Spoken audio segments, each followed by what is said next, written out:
Judy spent a lot of time with his phone, and his pet followed him everywhere. And the days were hot and long. Penny lay in his bed and slowly getting better. Malboxer couldn't believe the amount of food Buck could eat, but Buck was working hard, and she couldn't dislike him. He was as happy as a dog. On the eighth day, Buck said to Judy, "Look, something has stolen some of the corn." And some of the corn. Do you know what's done that? A raccoon asked Judy. Then Buck said, "No, of course no. Foxes love corn more. 2 or 3 came last night and had a party." Then Judy said, "A fox party." He laughed, and then he said, "I'd like to see that." But Buck didn't smile, He said to Judy, "You need to be more serious, Judy. We will get them. We will take our guns and get them." But Judy was impatient, and he couldn't wait for evening. That evening, they heard the foxes barking, and Penny gave Buck his gun, and Judy took Pa's old gun, and they walked through the cornfield, and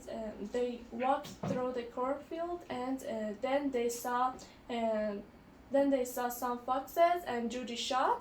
He wanted shot. Oh. And he shot. Judy wanted to run and looked at the fox, but Buck said, "Wait, leave that and come here." Buck gave Judy Penny's gun and said, "Use this to shoot the other fox." And then Judy. They walked slowly and listening carefully, and then they saw other fox, and Judy shot again, and the 2 foxes were dead, and they carried them back into the house. And when they arrived, they heard Penny shouting. Then Buck said, "Is your mom killing your pa?"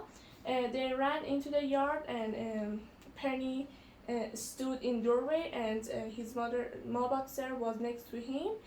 Judy saw something. It was moving away in dark night, and the dogs were running. And then Penny said, "It's a bear. Get him, quick!" And then Buck ran after the bear, and Judy ran after Buck. And then bear turned, and Judy saw his eyes, and Buck shot. The bear fell down, and then Buck said proudly, "I'm a forester. I killed the bear." And then Penny said, he was wild because he could smell of the fawn. Then Judy asked, "Did he get a fawn?"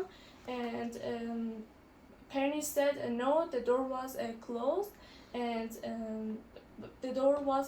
and he came house.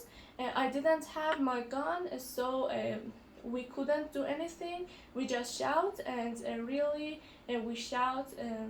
we shouted really loud, and then they ran. And then Judy felt weak, and he thought with himself, "My fawn is alive. My fawn was alive. My fawn is alive." And he ran the barn, and the fawn was safe.